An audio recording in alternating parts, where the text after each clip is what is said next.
नमस्कार, वंदे भारत। भारत तक देख रहे हैं आप। आपके साथ मैं हूं सांची त्यागी। 16 जुलाई की सुबह यमन की राजधानी सना की जेल में एक महिला कैदी के लिए ये दिन आखिरी हो सकता था।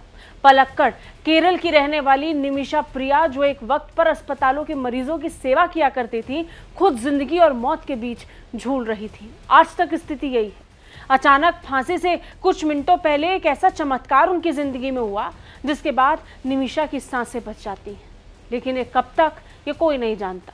यमन में फांसी का इंतजार कर रही भारतीय नर्स निमिषा प्रिया को लेकर एक ऐसी खबर सामने आई जिसने भारत को एक उम्मीद दिखाई, लेकिन सिर्फ कुछ पलों के लिए।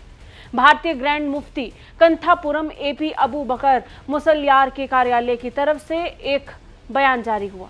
इसमें कहा गया कि निमिषा की फांसी यमन ने रद्द कर दी है। हालांकि इसके तुरंत बाद भारतीय विदेश मंत्रालय ने इस खबर को खारिज कर दिया। विदेश मंत्रालय के सूत्रों ने कहा कि निमिषा प्रिया पर कुछ लोगों द्वारा साझा की गई जानकारी गलत है।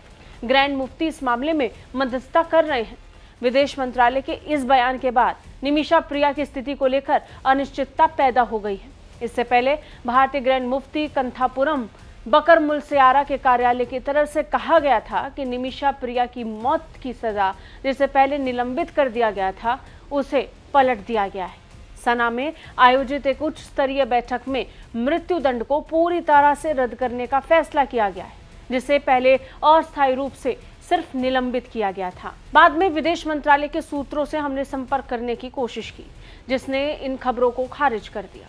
अब सवाल ये कि क्या निमिषा प्रिया की रिहाई होगी या नहीं। इस अनिश्चितता के बीच अब भी पुरानी स्थिति बरकरार है, यानी कि उनकी मौत की सजा अभी केवल रद्द हुई है। बता दें, निमिषा को यमन की अदालत ने 2020 में फांसी की सजा सुनाई थी।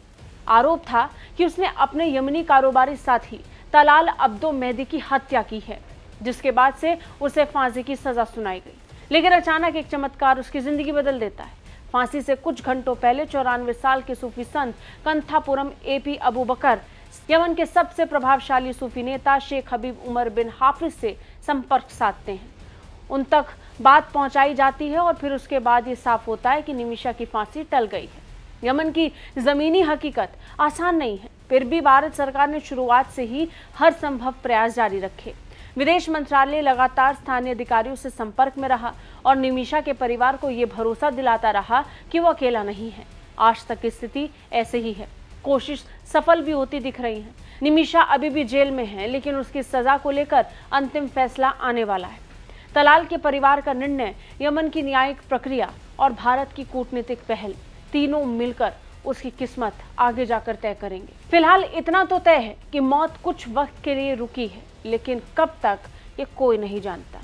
आपको कैसी लगी रिपोर्ट, कमेंट करके जरूर बताइए। जय हिंद।